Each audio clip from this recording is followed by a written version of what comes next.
Tonight's flashpoint, as Israel and Iran clash in a devastating air war, U.S. President Donald Trump has dialed up the rhetoric to maximum heat, demanding unconditional surrender from Tehran, and he's not just talking. Trump's explosive tweet comes amid 6 intense days of non-stop conflict. Israeli fighter jets have launched precision strikes on key Iranian military and nuclear sites, asserting air superiority over Tehran. Iran, in response, has fired back with missile barrages that breached Israeli air defenses, causing civilian casualties and heightening fears of a regional spiral. And President Trump isn't mincing words.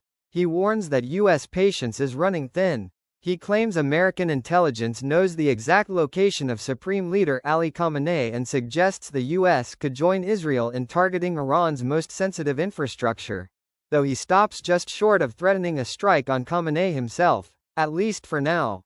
On the ground, Trump's words have real-world consequences. The United States has surged military assets into the region. Aircraft carriers, stealth bombers, refueling tankers, and missile defense systems are now positioned across the Gulf and the eastern Mediterranean. The message is unmistakable. The U.S. is ready to act. Iran's response is anything but conciliatory. Supreme Leader Khamenei has dismissed Trump's demand as threatening and laughable. In a defiant speech, he declared that the battle begins and warned that any U.S. or Israeli aggression would bring irreversible consequences.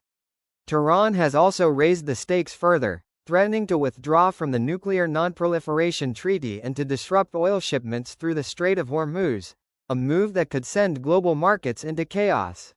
This is strategic brinkmanship at its highest level.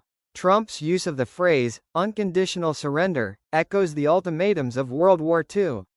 It signals that diplomacy has taken a back seat and that only full capitulation by Iran will be accepted. It is psychological warfare aimed at paralyzing Tehran while rallying conservative support at home and shoring up U.S. solidarity with Israel. But many analysts warn that this kind of all-or-nothing rhetoric can backfire. By boxing Iran into a corner, the U.S. may be closing off any chance for de-escalation, increasing the risk of miscalculation, escalation, or even full-scale war. Domestically, Trump's hardline posture is igniting political debate. While some of his staunchest supporters are calling for stronger action, a bipartisan chorus in Congress is demanding oversight. Lawmakers are now drafting legislation to require formal authorization before the U.S. enters any broader military engagement, setting up a potential legal clash between the White House and Capitol Hill. Meanwhile, international leaders are scrambling to cool the temperature. While some NATO allies initially backed a show of strength, others including France, the UK, China, Russia, and the United Nations are urgently pushing for restraint and diplomacy.